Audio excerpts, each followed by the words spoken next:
ሴት ነኝ አታይኝም? እንዴት ብዬ እሱ የኔን ደግሞ የሚሆን አሳይሻለሁ። ችግር የለውም። ከማይሆን ሰው ጋር ፕሊዝ አሁን መጀመሪያ ነገር ይችላል አይደል? እኔ የኔን ሰው ጉዳይ ነው ጨርሻለሁ። ኖ ማንም ማለት አይገባም። አንቺም ህይወትሽን ኑሪ፣ እሱም ህይወቱን ይኖራል። እና ኖር ይሄ ቪዲዮ ይጠፋል። ገባሽ አይደል? ከዛ እኔ ደግሞ ማለት ያንቺን ህይወት ነው ማጠፋው እኮ ነው ያለው። ያቢ እኔ ብዙም አላወራም። ገባ አይደል?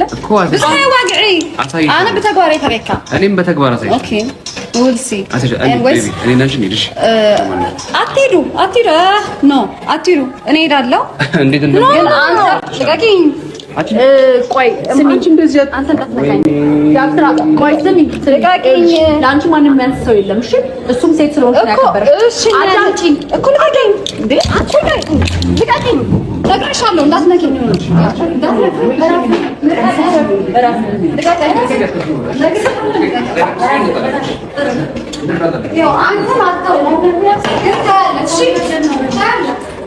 ሰው እያየን ነው።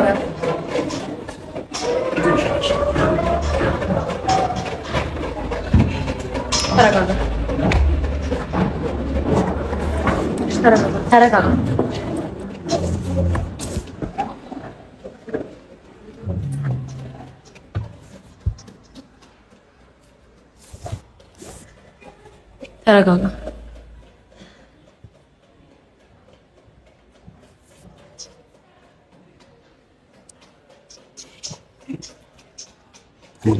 ተረጋጋሽ። ተረጋግተን ነው የምንሄደው። ችግር የለም። ሰው ይላቀጥ እኮ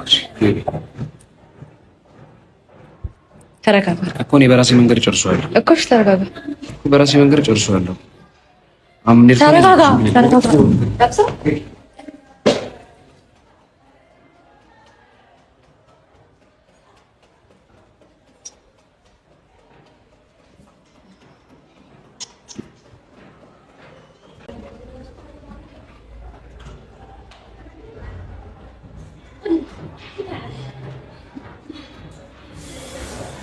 ቤተሰቦች አይ ዶንት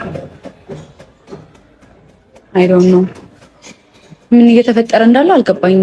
ማለት እኔ ምን ብዬ እንደማስብ ራሱ ግራ ገብቶኛል። እግዚአብሔርን ነው የምላችሁ። በጣም የምትከታተለን ልጅቷ የት እንዳለን ታውቃለች። ኤቭሪቲንግ ነገር ታውቃለች።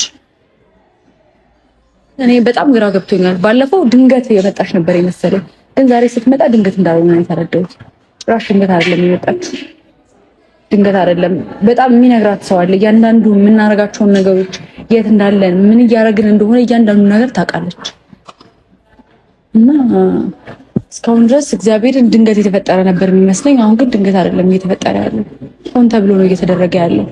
ከዚህ ጀርባ ማን እንዳለ አላውቅም፣ እግዚአብሔርን አላውቅም። እኔ መቼም ደስተኛ ህይወት እንድኖር የማይፈልግ ሰው አለ ማለት ነው። ደስተኛ መሆን የማይቻልበት ሀገር ላይ ያለ ነው። በጣም ነው ግራ የገባኝ።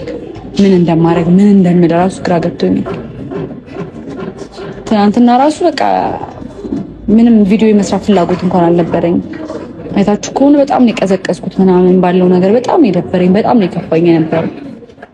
ያው ስራ ደግሞ እንደዚህ አይነት ነገር ውስጥ ከገባ ልጅቷ አንድ ነገር ብትሆን ብትመታ ምናምን አስቡት። ሴት ልጅ ከተመታች አስቡት ምን ሊፈጠር እንደሚችል። እሱም የማይፈልገው ህይወት ውስጥ ለሚገባው መታሰር አለ። ወንድ ልጅ በጣም ብዙ ጣጣ አለበት ታውቃላችሁ። እሱን አጥቼ ድጋሜ ማሰብ ራሱ አልችልም።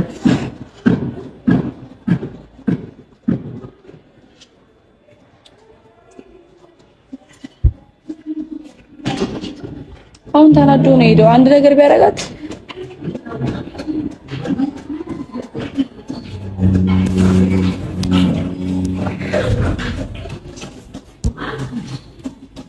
ለማንኛውም መልካም ጊዜ ይሆንላችሁ። ምን እንደሚፈጠር እያንዳንዱ ነገር ለማሳወቅ እሞክራለሁ። ሂሳብ አብጭልኝ ማለት ነው።